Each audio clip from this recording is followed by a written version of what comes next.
All right, what's happening, guys? We're here at Holley Offroad today. We're here with Dr. Joel. Hey, what's up, brother? Morning. So Joel's gonna hook us up. We're gonna go through everything. I got the shocks pulled off of Mary Legs, and we brought them here to get serviced. It's got 2 seasons on the truck, and a lot of jumping, a lot of racing. We raced hammers, we did Parker. So we brought these things in for service. So we're gonna get set up with the tech. You're gonna see what goes on here at Holley Offroad, which is ADS Racing Shocks here in Tucson, Arizona, and just what the process is of servicing your shocks, which is super important, and you guys will see that. So let's take it inside and see what's going down. My man. Oh. You guys obviously checked the cart tolerances that it fit through the front door. I have special ordered cart. All right, we got hooked up. Everything's taken care of. Paperwork in the office. Headed out. Thank you, Dr. Joel. You still go by Dr. Joel? All the time. That's the name. Come back here. Dudes are handling business. What's up, Jaden? What's up, sir? All right, man. We bought you some shocks. We're going to get these dialed in. Sounds good. Are you up for the task? Yes, sir. Always. All right, let's check it out. All right. So right off the bat, these don't have a ton, but they do have 2 seasons on them. As far as wear and tear, I don't see any big leaks. And they look pretty healthy. But this Uniball, Time joints. yeah, I don't know why that one's a little sloppy. This one's tight. Okay. The coilovers were tight on this side too, but that's pretty much all I see. Another question I have is these are all tuned already for my truck. What are we going to do about making sure that we don't mess with the valving at all? We can just pull them out with the adjusters where they're at, and then we can just build them with the adjusters adjusted and make it work like that so we don't mess up any tuning or anything like that. Okay, perfect. Well, let's get them set up and start seeing what's involved in getting these babies torn down. Sounds good. I think we'll do like 1 pair at a time to keep it all organized and collected. Do these 2 5s first, I guess. Cool. Sounds good, brother.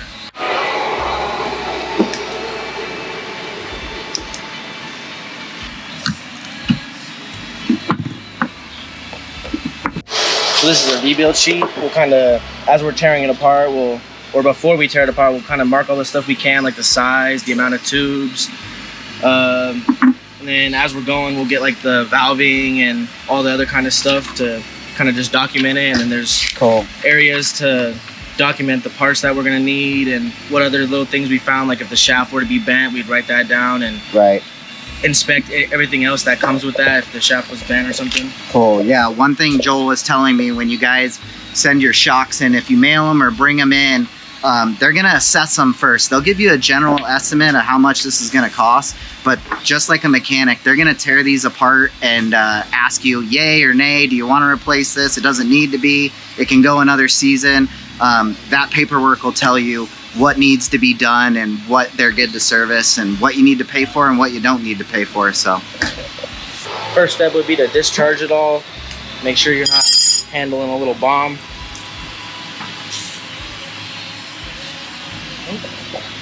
I already did that, but there's already a little burp in there, probably from just the pressure change. Yeah. He's got all the right tools. Yes, sir. These dudes are set up. We did an open house video a couple videos back, and everybody's got their own station with everything they need. Kind of like to just go back and forth with each of them. So I'll do 1 step on one and do the other step on the other. Just kind of keep it in sync. Kind of keep everything organized. And yeah, and you kind of get your parts stacked over there and it kind of goes in order, so I'm sure that helps with when they all go back together. Yeah. All right, now we're gonna get the snap ring out. We'll push the seal housing down. It's a lot easier than some of them. I'm sure it'll be tougher with those big daddies. And then pop the snap ring out. I always grab like a little pick like this. Try not to scratch it and use the rounded edge. Don't want to scratch the body. It could make the seal get all messed up. Pull this out as carefully as we can.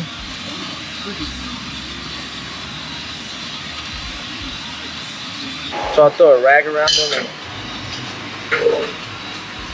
So you don't make a mess, dog. Yeah, it makes it a little easier when you're cleaning them up. Keep these floors nice. Yeah, that too. Right, so kind of just try to wipe the. If it was me, I'd be spilling this shit all over. Kind of learn to be clean after a while. It makes just the process easier. Yeah. Gonna try to get the piston to the seal housing and smack it out. Sometimes they have a little vacuum on them.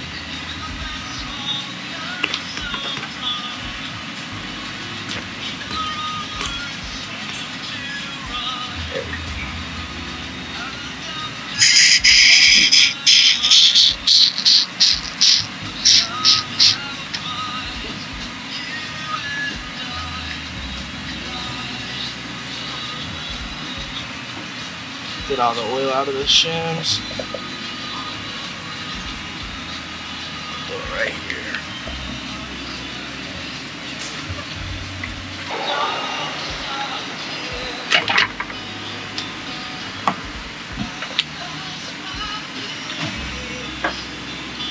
Next step would be to get all this old oil out of there.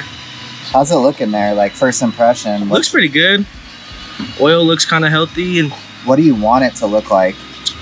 kind of like this. Sometimes we have it and they come in all debris all inside and they stink, and you can tell the oil's past its life, and these look really healthy actually for 2 seasons.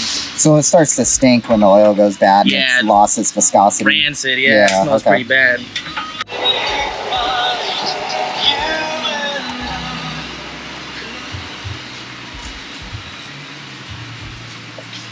All this nasty stuff.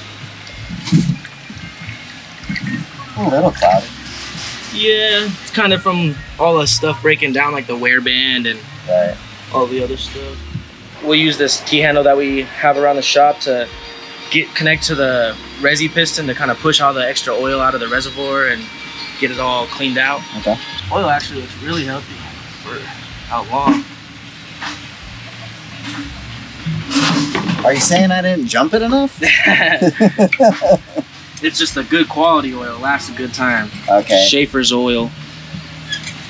So kind of Oh, yeah, okay. push it a couple times, get all that excess out. Kind of hear it. Yeah.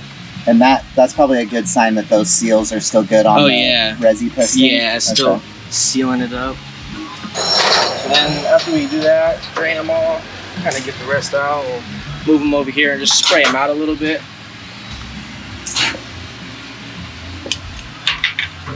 Kind of get any dirt or anything that's in there, and some of the stuff that breaks down from the wear band.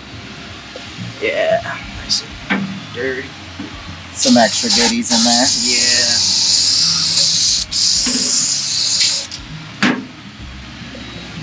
Try to spray some of the tubes out too, because the tubes will get a little bit of Oh, yeah, I'm sure. gunk in there.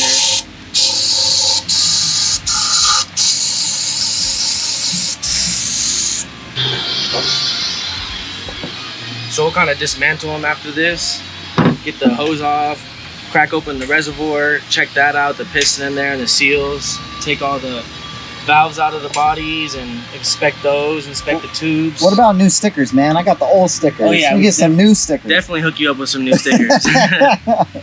So now you're taking off the resi tubes? Yeah, just kind of disassemble it.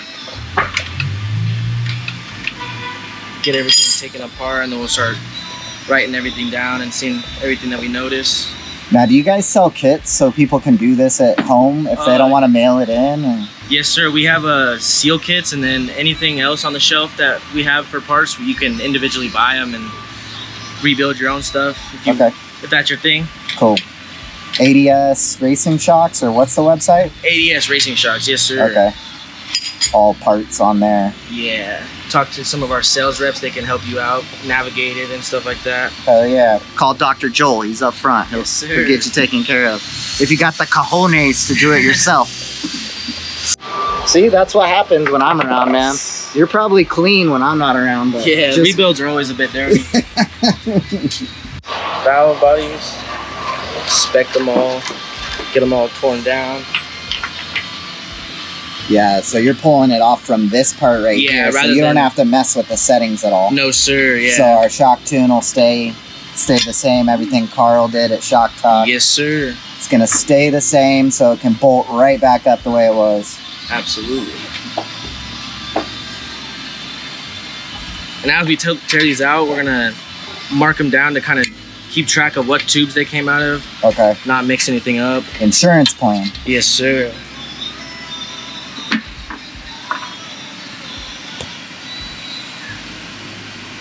Use something like this to kind of just make it a little easier. Nice. So with these tubes, we'll kind of keep track of them with C1 and C2, or C1 and C2. That means compression 1 and compression 2. This would be the first compression tube that you're hitting on when it's on the truck. And this would be the second compression tube. And we'll kind of... You're basing that being when the piston is at ride height, it's like right here. Yes, sir. So when it goes up, this is the first compression tube it hits. That's why it's number 1. Second tube would be this one. That's second compression as the piston goes up. Yes, sir. Exactly. Okay. Makes sense. Yep.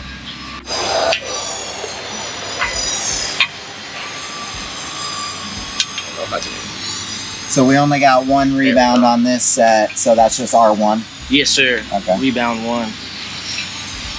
On these ones, it'll be a little different. We have 2 rebounds, so those ones will be numbered. Yes, sir. Yep. 5 tubes. I'm gonna mark these bypasses B1 and B2 so we know which valves are gonna go in each and not get nothing mixed up. Keep it all organized. Just a little paint marker.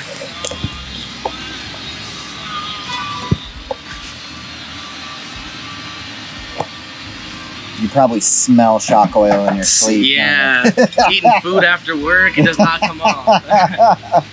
Kind of like a fry cook, man. You just smell oil all day. Inspect all the parts and make sure everything is looking good and replace what we have to, and might mark down all the measurements and our shim stacks on the pistons and go through the seal housings, see what you need for a rebuild. Okay, so that's the teardown. Yes, sir. Yeah. Now it's assess the parts for a rebuild. Yes, sir. Okay, cool. Let's check it out. So kind of inspect, make sure there's no scratches. Every body that we send out is wet honed and dry honed to make sure it's all polished and nice, no scratches. So we'll kind of look through it all as we're doing the rebuild, make sure we don't have to re-hone it or anything. Same with the valve bodies, make sure there's no crazy gashes or anything like that. Looks pretty healthy. 1 down. Yes, sir. Clean bill of health. Yeah. Or at least the body. Yeah, the body looks pretty good, actually. Some of them come in so bad. Yeah. Asking them why they even want to rebuild because they look horrible. And that's all about fab setup, guys. You got to make sure that you're set up on your shocks, nothing's rubbing, it clears at bump, it clears at full extension. That's all about setup. So it sounds like I got the pass on fab and setup. Yes, sir. Probably do a little dry hone right here to clean out some of this rust and dirt buildup. Some grime buildup. That's pretty normal because that's where your seal housing is gonna sit. So all this kind of stuff gets in it every once in a while and kind of gets moisture in there. This one looks real good though. Probably dry hone them both just to be safe, nice and polished up. So now we'll go through our checklist, kind of mark down the shock diameter and all the other part dimensions and stuff like that. Then we'll kind of go and deeper assess of the parts and see what we're gonna need to replace and put the part numbers down and anything else that we notice. And then we're gonna document all the valving, all the shims. Normally we would set what the valves are at and put that down too, but we're gonna keep those ones the same and just build them with the adjustments already set. Okay. All right, so we're gonna check the stroke on these. To do that, it's gonna be seal housing to rod end. I got a bunch of notes over there for some of the newer guys. So we'll just check it from the top of the seal housing down to your rod end. You're about 10 and a 16th-ish. So we'll write that down. Keep note of that as we're building it again. And we charge them, we're gonna wanna make sure that the stroke is exactly where it wants to be, because if you're underfilling the shock or anything like that, the stroke could be messed up, or if there's any kind of binding or anything. Gotcha. And that makes sense because it's a 10-inch stroke shock, so it's plus or minus a 1/16, it sounds like, which is pretty tight tolerance. That's nice. Yes, sir. A little more into depth on what the parts are looking like. Kind of just inspect them, take them apart, make sure there's no unusual wear and nothing to be worried about. Clean them up. Good. Where would the wear be on these bypass valves? Sometimes these plungers bend from getting binded up in there, and these O-rings could go bad, and other than that, they're pretty good on staying healthy. You know what I mean? There's not much to mess up on these, but always check the O-rings, check your plungers, make sure they're not bent. We've had some of them come in a little beat up, but other than that, they should be pretty good. We'll replace all the O-rings on them just to be safe. It's a rebuild, might as well. Yep. Check the springs, make sure they're not binded up or twisted. Break out the shims, kind of measure them all, make sure none of them are rusted, and clean them off, and then document the valving.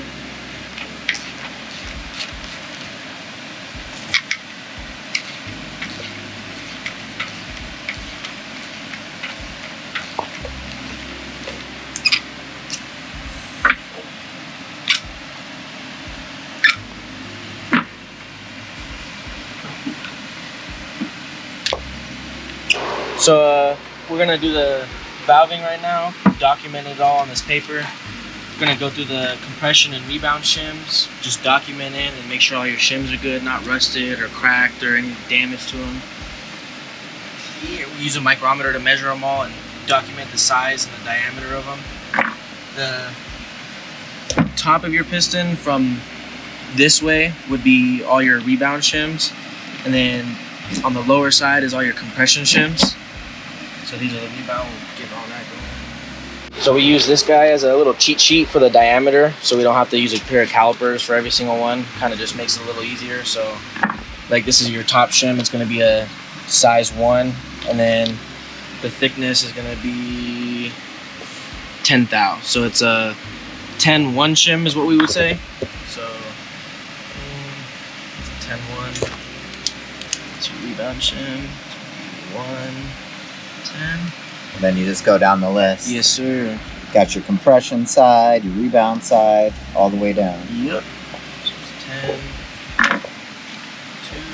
Most of the time the shims are going to be kind of in order. Sometimes they'll skip a shim, but most of the time it'll be like a size 1 to 2 to 3 to 4. Okay. There's different variations, but yeah, so this is going to be a 10-2. You can see that they're all gunked up and got just like the breakdown of all the stuff inside the shock, so we'll wipe them off with some brake clean and make sure they're all good, no cracks, no rust. So that's just some wear down of like seals and stuff, Yeah, breaking down. seals, your wear bands on your piston and the bodies, anything else that breaks down. Yeah, and that's the shit that over time it starts to gunk up and really mess up your shocks, you know. Right now it's not bad, but you could imagine over, you know, another 2-3 seasons, that stuff's really gonna build up and wear down on your parts. That's why it's important to service these things.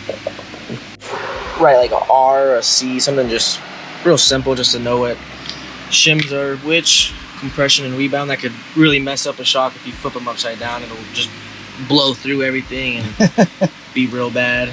Yeah, it just blows through the travel. Yeah. And doesn't work the same. 21. So with the bypasses, we can do it on kind of any shock, but it's real popular with the bypasses to stack shims. So these are all 620s and they're all the same. So it's just a style of tuning. It's kind of just a way to tune the bypasses mostly. There's like some other shocks that we have that do that, but these ones are the most common. They'll come in with the 5s and the 666. That's normally on your compression shims. So that's just getting it close to what you found works best right out the box. Yeah. That's more like the shelf tuning, and they'll kind of throw that in for just stock, and then the customer can either custom valve it or adjust it with the tubes, whatever's for their ride. Right. Yeah, so that makes it easier to just turn tubes once you get these shocks out of the box, because you guys have valved it and found like a good combination of shims that yes, work. Sir. That's the Dr. Joel. The Dr. Joel touch? Yeah, that's him right there, yeah. Yeah, that's the R&D that you guys are getting from, you know, Joel running out stuff out in the desert, Tyler over at Arizona Chassis Engineering. Those guys did the legwork in the early days of developing these shocks, so that way it's ready to just turn tubes with guys like Carl and go out there and tune these things. Yes, sir.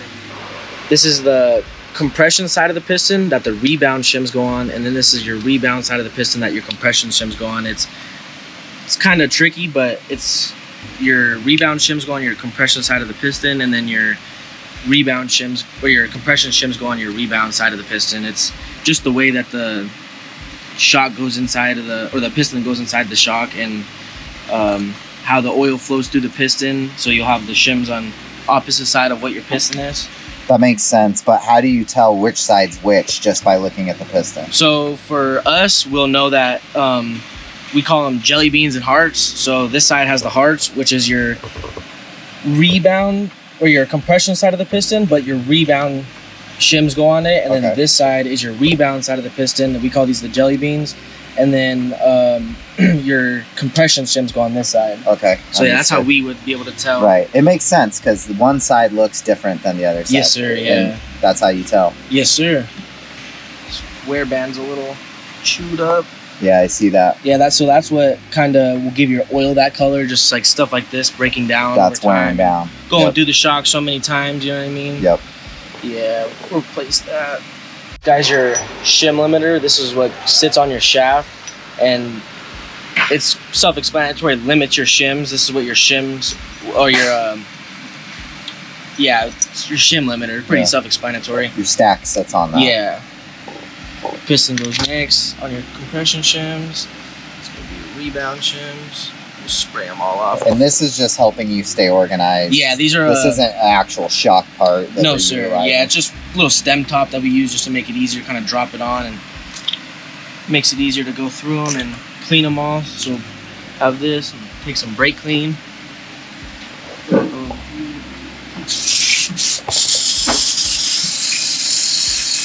Spray them all off.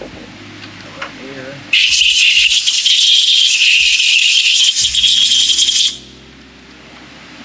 Should be all cleaned up. Give it a visual. Yeah, we'll replace that wear band too. Yeah, you can see it. It's pretty obvious. Yeah. Right. Break these. So now we're moving to shafts. Yeah. Get these little bump stops off. They're kind of a pain sometimes. So now we're gonna clean the shaft off. We'll buff them all, and then we'll take it to this precision granite. Make sure there's no bending or anything. Make sure when we have it flat, there's no space in between. Make sure they're all straight. Cool. No nicks or dings. Yeah. So right here you can see all the wear on the shaft, kind of just from like the seals rubbing on it and the bushing inside of the seal housing. So that's probably where the shock gets a lot of wear on the ride height. Yeah, exactly. So wherever your shock kind of sits for the most of the time, you know what I mean? If you're just going through whoops and stuff, it'll kind of show where you... No pitting or anything. You can just tell that it's gotten a little more time. Yeah, just wear marks. So we'll take that to the buffer and buff as much of it out, and then we'll check it and make sure it's good to use.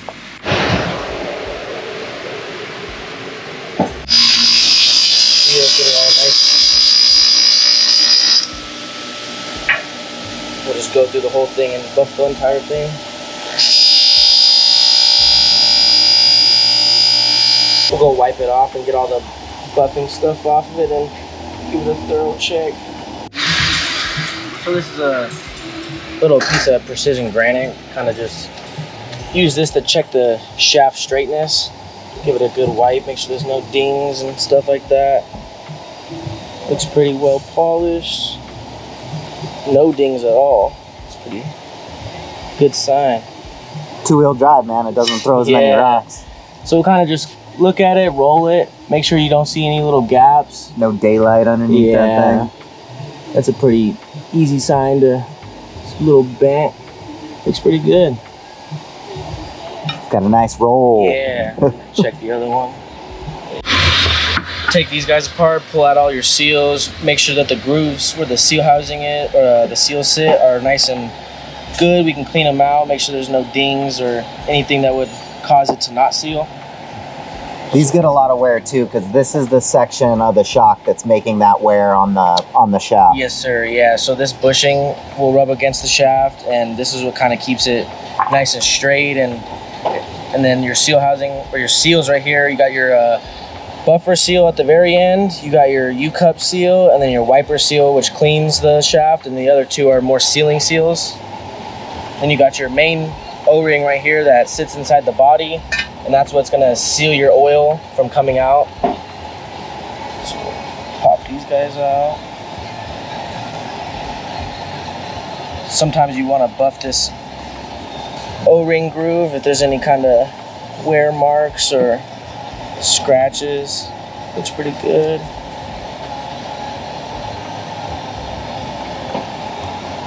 A good way to check would be take a pick and very gently kind of see if you can feel those grooves.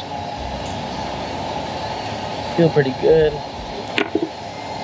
A little tricky sometimes, but So is this the wiper that you just pulled out? That's yeah. the first line of defense. Yes, right sir. there. So that's what's going to be cleaning your shaft, keeping any debris off it, and keeping the debris from going inside the seal housing, and then later scratching your shaft. And usually if your shock starts leaking, these are a good indicator that these are all messed up. And yeah, that would be a good way to tell if it's leaking from your seal housing, because this will be all chewed up, and your shaft would probably be chewed up too. yeah.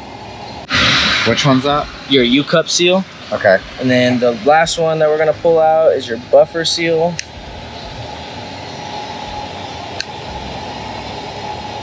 It's real tricky. You want to kind of poke it without hitting any of the aluminum, just the seal. This is your buffer seal, your very first seal inside the seal housing. Then you got your shaft bushing, but these are normally really healthy. Kind of take a look, make sure there's no unusual wear. We got this mark right here that it's like a relief point for the oil, kind of let the oil go in and out of it. Make sure all the grooves are clean. Then we'll inspect them once we can see them. Make sure there's no lines or any kind of grooves that were put into it by the seals and the friction. Look pretty healthy. One seal housing down. Pop that guy off. This is your dust cover O-ring. This is what sits on your mid cap and just keeps the dirt and debris out. Sometimes a pain in the ass to get on.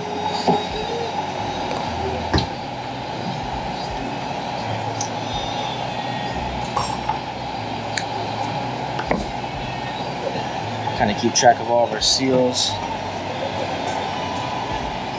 So there's like a lot of scratches and stuff right here. We'll probably take some Scotch-Brite and buff it out, make it all nice and smooth so there's no marks or grooves. Stop it in its See right tracks. there, yeah. It's probably tough to see on the camera, but you got a little bit of scratching there. Yeah. Not a big deal. Kind of rule of thumb is if you feel with your fingernail, it's Okay. nice and Yeah. you want to clean that up. Yeah, I can definitely feel that, like bare fingernail. You can feel some roughness. It's not smooth. That side's a little smoother, but you can feel the scratches right there. So this side would be the side that's not sealed, and this side would be the side inside the oil. I see. Yeah. So this side's getting the dirt and stuff before this seal stops it from getting to this side. But in that second groove, there's a little bit of a black mark that could be like wear from the seal. There's something in there. It's kind of reflecting. So it's showing a little bit of sign of some wear on this one. Now, is that something, is there a process to buff that out? Kind of the same thing? Yeah, we kind of take the rag and kind of just see what we can get out, because it'd be tough to buff the inside of it, you know what I mean? Right. But, yeah. It's not something like this needs to be a replaced part? It looks good. If we can probably clean it out. It looks more just like a nice part where the seal is probably catching dirt and stuff in there and packing it in.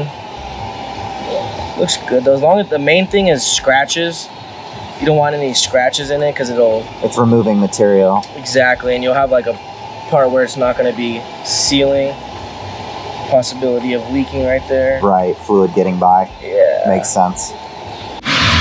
All right, so you're able to clean that part out just by hitting it with a rag. Yeah, spray some brake cleaning in it, and we'll probably do a little bit more detail looking in just a second, but it looks really good. Okay. Before we put the seals in, we'll make sure everything is good. Okay.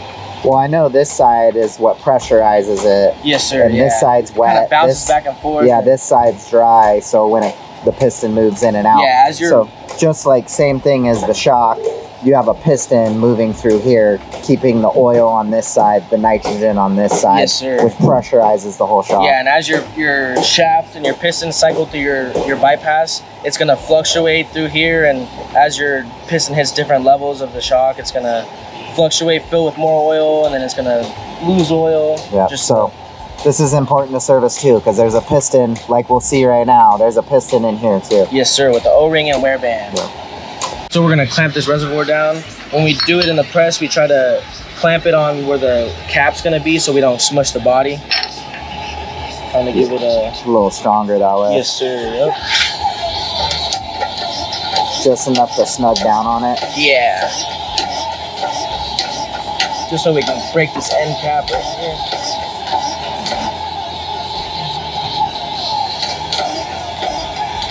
Doesn't take too much pressure to hold these guys. Put it right back there.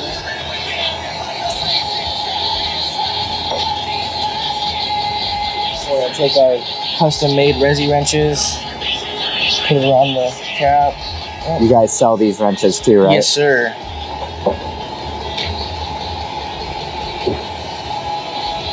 So this is your end cap on your reservoir. It's got a main seal, and then it's almost like the seal on the seal housing. It's like a dust seal, kind of keeps it nice and clean in there, make sure there's no dust and debris. Then you got your piston in there with a little bit of threads on it. We'll take our custom-made T-handles, get it in, thread it in, and then we'll pull out the piston. So right here you got Viton O-ring. These are better for O-rings that are constantly taking friction. They're better with heat, and they are really quality, and they last a long time. This is your wear band. It also helps with wear, and as it's going through the body, creating heat, you keep it nice and sealed up and cool.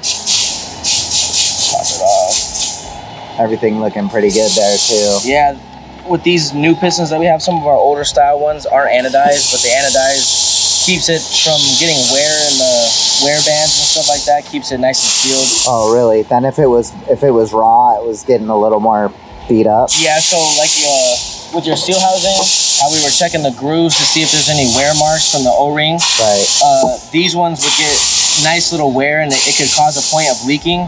And the anodization helps with that. And normally with the raw ones, we would take a little piece of sandpaper and we'll buff it out on like a drill, and then we'll take Scotch-Brite and do that again and make sure it's nice and shiny, make sure it seals good. And that's cool. I didn't know that. Another thing too that I would think is having the anodize on it too would make it very obvious if there are scratches, because the second you scratch that black, you see the raw aluminum. Yes, sir. Yeah, a little better indicator for any damage or anything. Right. Okay. Yeah, these look very good. Very cool. I don't know that anybody else does that on those. I don't think so. I think we'd be the only ones that do that. Yeah, that's a cool thing to know. Very cool. Round two. Round two, baby. So another thing to check with these reservoirs is whenever there's any dings or anything on these, so these ones look very good, but like something like that, they'll have like a weird indentation on the inside and like create like a spider mark, and you want to look for that because that could be something that would mess up your seals or something like that. So you're saying it'll have like a spider mark on the outside of it? On the inside. So if there's like a dent right here, it'll create like a weird spider mark. From the stress? Yes, sir. It's like a stress crack? Yeah. Okay. So we'll look, make sure there's no crazy. Yeah, because if these get hit from rocks or something. Yeah, it's pretty good aluminum. It's aerospace aluminum. Everything, all the material we use is aerospace grade, but aluminum's a lot softer. So we'll check it. A lot of them come in with big dings, or sometimes they'll even have gashes in them, and that's no good. Yeah, it's just as your resi's going through, you know what I mean, it'll create points where it either cut the seals, or sometimes the piston can't even go past it because it's so bad. Right. Okay, we got the resis torn down. Would you say that's the teardown? Yeah, that's pretty much it. We're gonna pull all the seals off of your valve bodies and replace everything. One thing with the rebuild, we like to replace all the seals no matter what. Just like these Viton O-rings, they look good. They're sure they could be used again, but if you have it all cracked open, you're just gonna want to replace the seals to be safe. Yeah, and these kits, I'm sure, range from anywhere from 25 to 50 bucks. It's like, Yeah, why not? exactly, yeah. So we'll just replace them all. Rather do that than come back with a leaking shock over a couple cent O-ring. So yep, take the time, get it done. We're taking the time to tear this thing out, go over it. We might as well do these easy, cheap seals. Yes, sir. Yep. Okay, well, next we'll be getting the parts list together, right? Yes, sir. Parts list, and then we'll start putting them all back together, and we'll slam them back together. All right. Be all good. Normally, you're gonna want to keep your paper nice and clean. Yeah. But that's not gonna happen with us, bro. it happens. We're all but humble pirates. Yes, sir. All right, so Jaden got everything taken apart. This is Bryce. What's happening, brother? What's going on? Bryce is just QCing everything. He's gonna be the one who grabs the parts for us. He's just double checking, making sure everything looks good, making sure that some of the wear that we saw, there's nothing else that's abnormal besides the wear that we're seeing. So he's just double checking it, and then Bryce will go ahead and grab us some parts. What were you saying too? This is the point where you guys would contact the customer and let them know what you're seeing? Yeah, so at this point, we'd get the shock fully blown apart, get our list going, and then at that point, we'd give it to our foreman, and he would make the call to give to the customer, give them a rundown of what parts they're gonna need, and then from there, if it's okay, we'll get all of our parts back and start putting it back together. Okay, cool. So yeah, you'd get a call from like Dr. Joel or somebody letting you know what you need. Usually it's probably gonna be just like this, a simple seal kit, something common. It looks like we're gonna need that wear band, but if you needed something extra, they'd give you a call at this point, maybe tell you a shaft is looking weird. Do you want to replace it? If you'd okay that, and then they proceed from there. So So here we go. So if I'm trying to find the part number for these air valves, look up the Reservoir. It's number 12 for the little trader valve. Number 12 is 312 HWLNGO29. So then I'll go get that. and then you can add it to the parts list. Yes, sir. So this is just going to be a light dry hone. These bodies are already wet honed and dry honed as they come out, but there's a little bit of rust in them, so we'll just kind of buff them out. It's going to be a real light dry hone, but yep.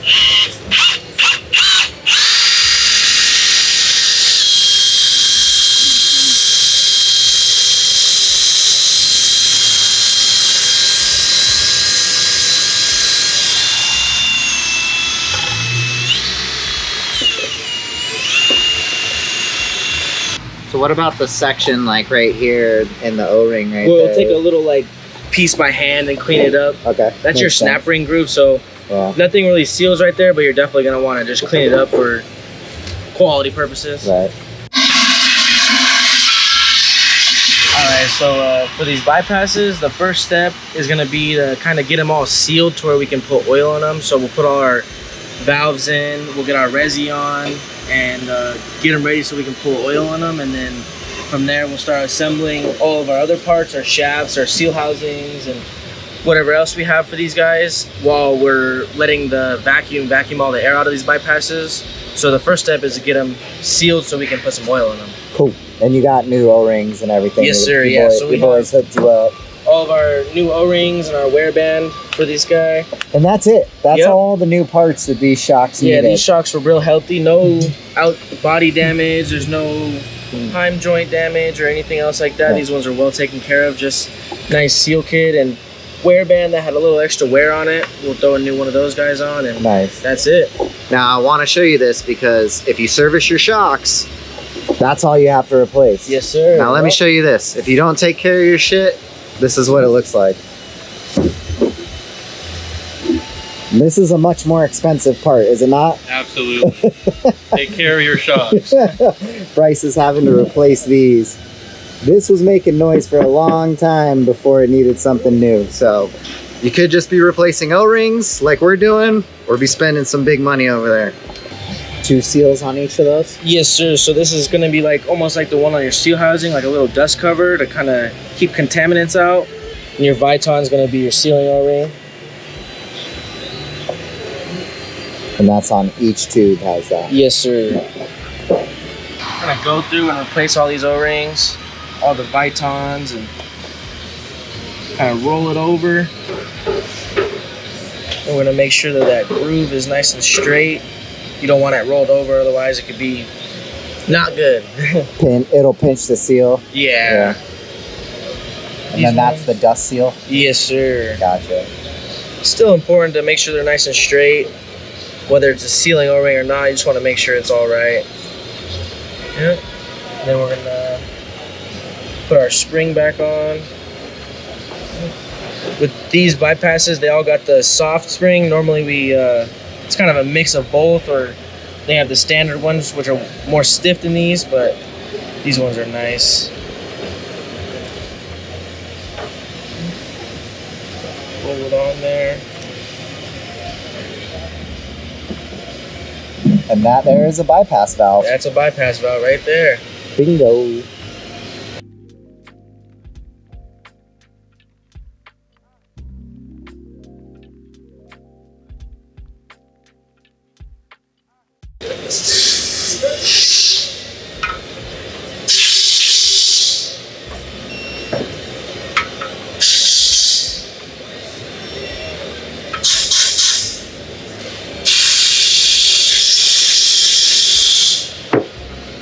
Take our pro foot for the bottom ones.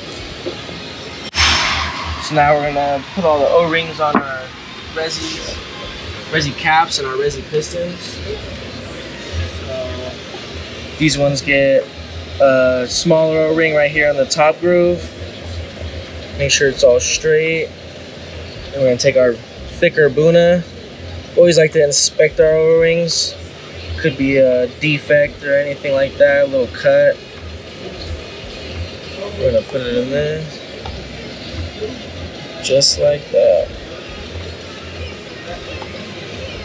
That's our cap.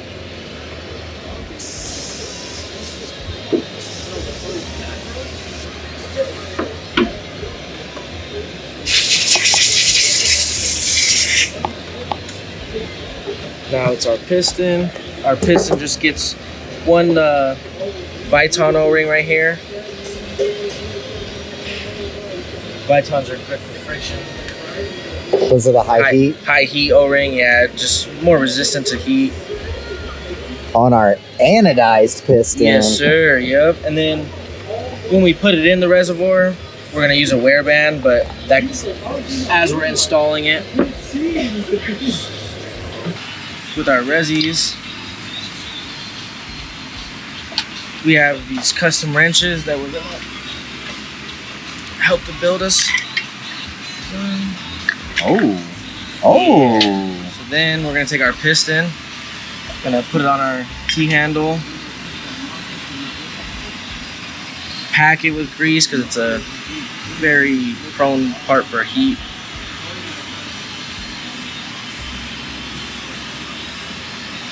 Throw a little bit in here, it makes it a little easier to slide in. We're gonna take our wear band, make sure it's nice and clean. And with our wear bands, they come pointy. As we're building them brand new, we'll snip the ends, make sure they don't collide with each other. We'll put it around. Way up in the corner in the RV. Put some ass into it. Yeah. Kind of cycle it through so you have no dry spots.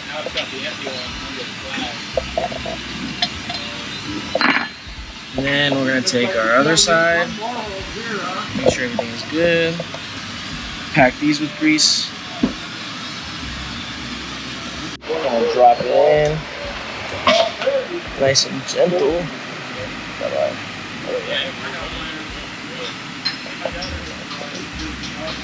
It's my favorite one. It makes it a lot easier. Spin it. Double-handed. There you go.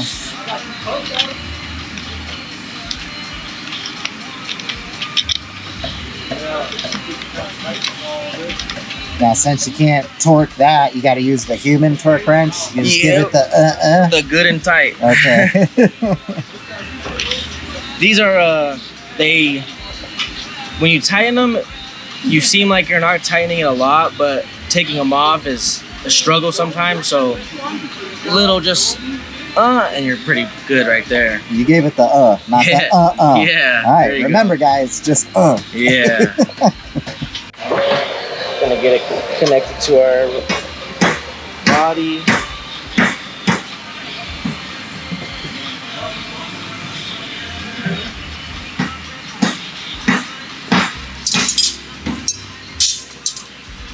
Tighten her up. These are JIC fittings, so they don't take any O-ring. They have a little taper on them and they seal that way. Nice and good. Then take our T-handle and we're gonna make sure our resi piston is pushed all the way up so our resi's not filling with oil as we're putting oil in the body. We have to correct them out. So which way is up? All the way to the tube? All the way to the hose, yes Okay. sir. Yeah, which closes the resi off and so we can fill the shock body to our required level of oil. And then as we're building it, we'll move the resi piston, but we do that so we can get the correct level inside the body. Okay. All right, repeat, same process, second shock. Yes sir. Going to fill these bad boys with oil. We got our little oil pump right here. Oh, easy. Yeah, it makes You it don't nice. you don't gotta take a gallon and get it all Yeah, over. everybody else does, but I got the nice spot right next to the pump. Check for any kind of leaks that's filling up. Yeah, no leaks, man. Yeah.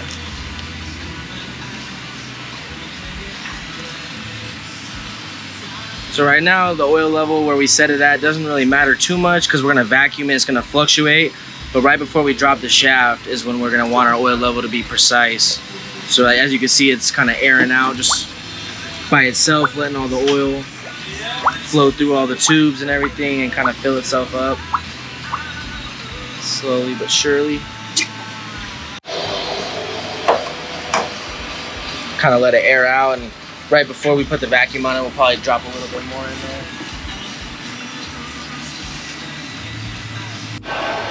So now we're gonna throw the vacuum on it. This is gonna get most of the air out, and then when we drop the shaft in, we'll get the rest of it all out. Yeah. So now we'll do all of our sub-assembly, build our shaft and our seal housing and everything else, and waiting for these guys to get all vacuumed out. All right, so while that's getting its vacuum on, we're gonna put these shafts back together. Yes, sir. Right now I'm kind of cleaning the seal housings out, getting them all, make sure they're nice and scrubbed. And then we'll put all the seals in. And then next step is assemble the shaft. Get the seal housing on, get the piston on, torque it all down. Then we'll be ready to drop them inside the shock. Right here, we're gonna take some Scotch-Brite and a little bit of degreaser and try to just buff all this stuff out as best we can. It's not a really crazy thing that if we didn't, but this is just kind of making sure everything is as good as we can get it. Hey, we can feel it with our nails, man. Yes, sir. Gotta yeah. go. Buff it out as much as we can. Use the degreaser as a lubricant. Yeah, it kind of just helps a little bit, breaks it down a little easier. Let me try. Little spots will get it. No nada. Yeah. So now these are all the seals for the seal housing. This is your buffer seal. This is going to be your very bottom one, the first seal. Pop it in. This is your U-cup seal, goes in the middle groove. Just kind of pop it in too. Ooh, that makes a satisfying click sound. And this is your wiper seal. Same thing. Pop it in. Boom, baby. Make sure they're all seated in there. We're going to take our seal housing O-ring. Always inspect them. Slide it in. And then we got your mid cap. This gets the 030 O-ring to kind of just keep the debris out and stuff like that. Give it one little wipe. Then you got your little set screw. We always try to grease this. It's because it's steel and aluminum. You don't want it to seize up or anything. Yeah, they don't love each other all the time. Yeah, drop grease in it. Thread it in until it's about flush. That's a seal housing right there. Boom, baby. And then it gets some grease love. Yeah, right before we install it on the shaft, we'll throw some grease in it. Okay. But we'll do this one first. Yeah. New cup.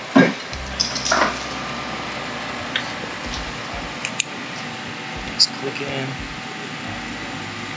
All these shafts would be these bump stops. Throw a little bit of degreaser on it, and it helps slide a little bit down the shaft. Lube. Yeah. There we go. And then your seal housing would be next. Take a little bit of grease. Grease up all the seals. Nice and good. Same thing, just slide it right down. And then stroke limiter. Pretty self-explanatory, limits the stroke.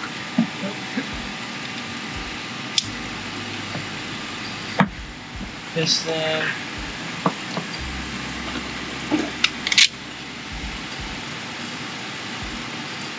Then torque it to 40. 40, you sure? Yes, sir. Okay. Yeah.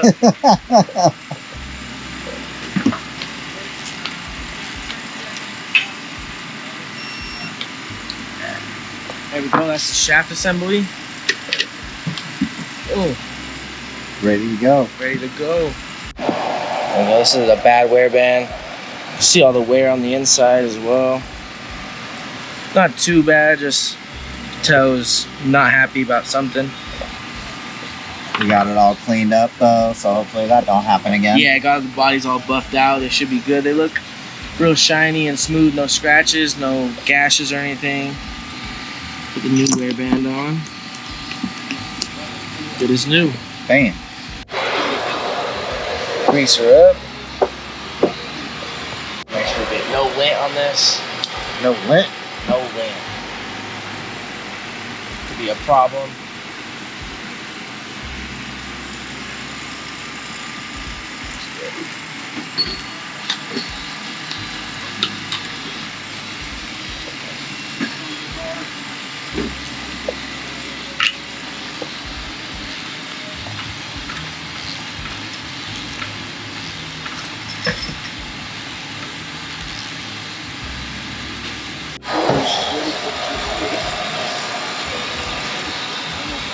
Tyler taught me this is the Tupac shock. Yeah. Tupac shop. Shout out to Tyler, Arizona Chassis Engineering. So here we took the vacuum off. Now it's dropped the oil level a little bit. So we'll throw a little bit more in. And then we'll throw the vacuum on it one more time just to make sure there's no air on it.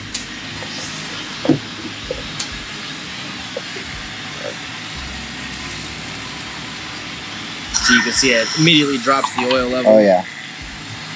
That was just from a couple seconds. Alright. The oil level on these guys would be to the snap ring. Which is that groove. Yeah. Try to do this careful as you can. Right there.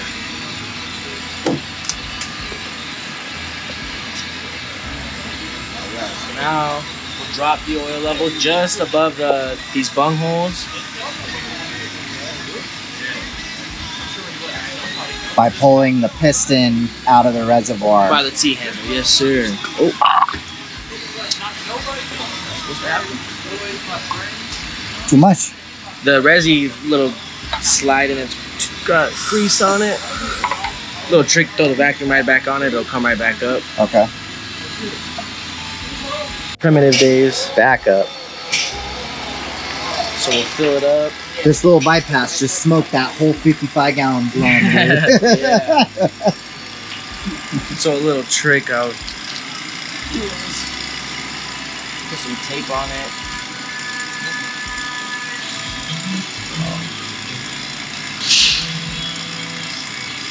Pull it down a little bit.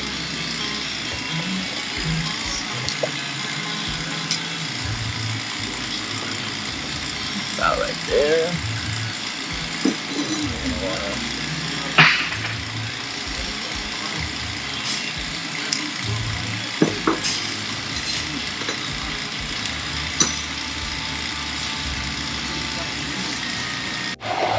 now we're gonna drop our shafts. Make sure our stroke limiter is all the way down to the shim limiter. Kind of pinch the wear band just a little bit. And then very gently slide it in. It'll kind of shoot out oil for the first little bit.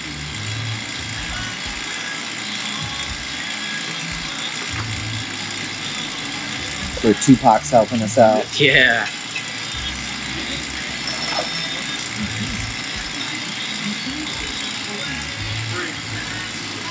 So before we do anything, we want to get the piston past these holes, because if we try to sink it right now, it'll just blow oil out and everywhere, and gotta adjust the oil level again.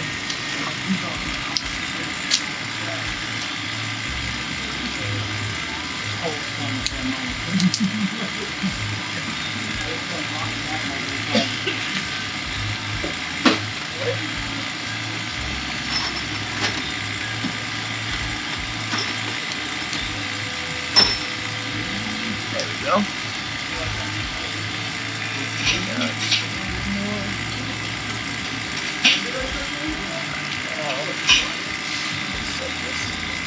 One more time. Point, we got it past the bung holes, and we're just gonna try to cycle it through all the tubes. Kind of just push it down and shake it. You can hear these valves clicking and opening and closing.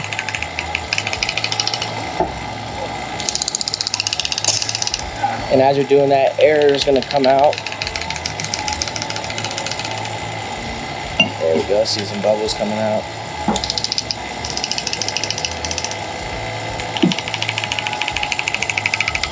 Yeah, and that rattling you're hearing is the actual bypass valves, not the movement of the piston. Yes, sir. Yeah, it's gonna be the little valves in there.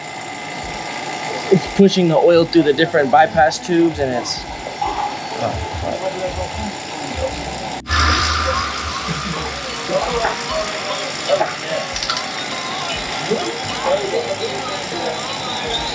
You want to be very careful with the T-handle on these bypasses, because it'll shoot out oil if you push it too high.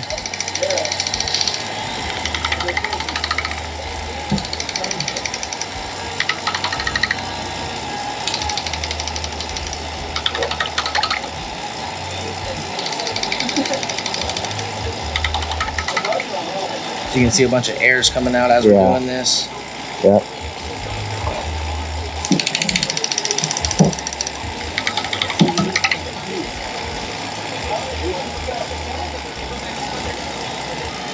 Kind of tap it down a little bit. Push it through that bump zone? Yeah. Not too crazy hard, it'll shoot out oil, but you can see there's a little bit of air coming out right there. That's good.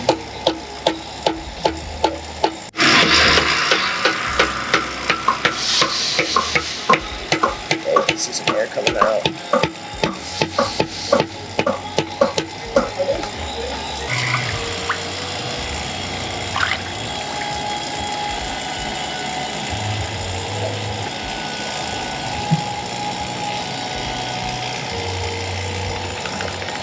Working real hard to make sure there's no air in these things.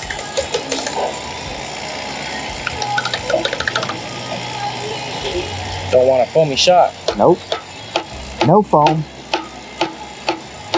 Whenever you're about to sink it and you're ready, it's all aired out, you're gonna get your oil level at a level. It's you kind of look at your bottom of your seal housing. There's different designs of seal housing. This one has a lot thicker of a bottom part. There's other ones that it's very thin, like probably about an 1/8 inch. So you want to kind of judge where you want your oil depending on what kind of seal housing you're gonna have. So I'm gonna get my oil level right. About there should be good. So you're gonna take your seal housing, you're gonna slide it down your shaft, and then kind of just push it down. And you're gonna want to see oil kind of overflow like that. Kind of twist it. You can see the oil kind of connecting, making all the air get out. Sealing.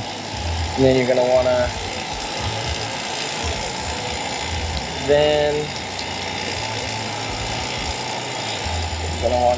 twist it a little bit. Make sure there's no air. I like to Give the T-handle a push or two.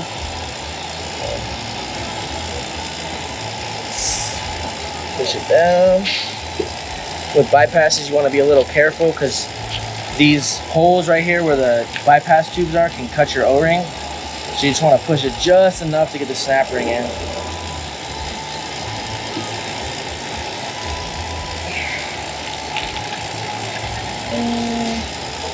Good.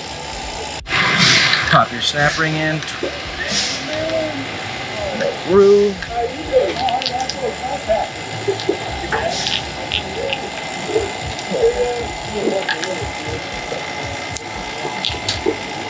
Then you're gonna take your T-handle. You're gonna push this seal housing against that snap ring. Boom. And clean her out. Make sure there's no residual oil in here because you don't want it to act like it's leaking, but it's really just extra oil you didn't clean out of your seal housing. Right. Yeah, I put it back together and be like, we just rebuilt these and it's leaking. Yeah, exactly. Happens if you don't clean it out, for sure. And I'll take a rag and spray the rest out.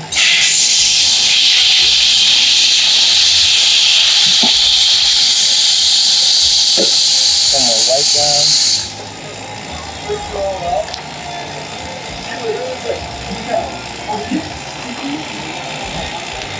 There we go. Now we're going to seal her up.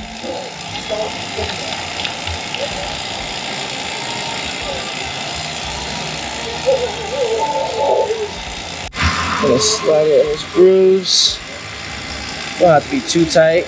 Just want them nice and snug because you're gonna have a set screw on it. So just a Yeah, exactly. That's a that was a double timer.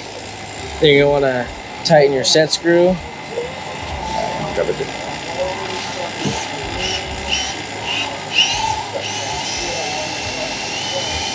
This one's just nice little snug. No more than that. Clean any grease or oil, make sure it looks nice and pretty. Okay. We're gonna take our T-handle out. I'll start that one over, so. Alright. So next step would be you put your trader valve in and charge them. Every shock has a different PSI depending on the user and the application. So we're gonna charge these ones at 150 today, but normally they're set at 200. We'll charge them at 150 for a pressure check. We charge all of our shocks and we let them sit for 24 hours and check for any kind of leaks or anything, and that's part of our QC process. So we'll charge them up, hit the different zone. 1,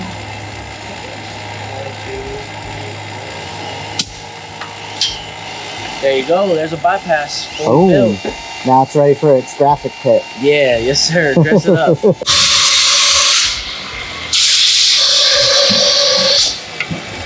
All right, well, I gotta get out of here. That's how you get a 2.5 together. He's gonna hook it up with the graphic kick. Start working on these 3.0s. Yes, sir. You're the man. We appreciate you, brother. Yeah, Keep appreciate crushing you, it, man. and thank you for your time. Yes, sir. We'll catch you guys on the next one. Stay true, stay free.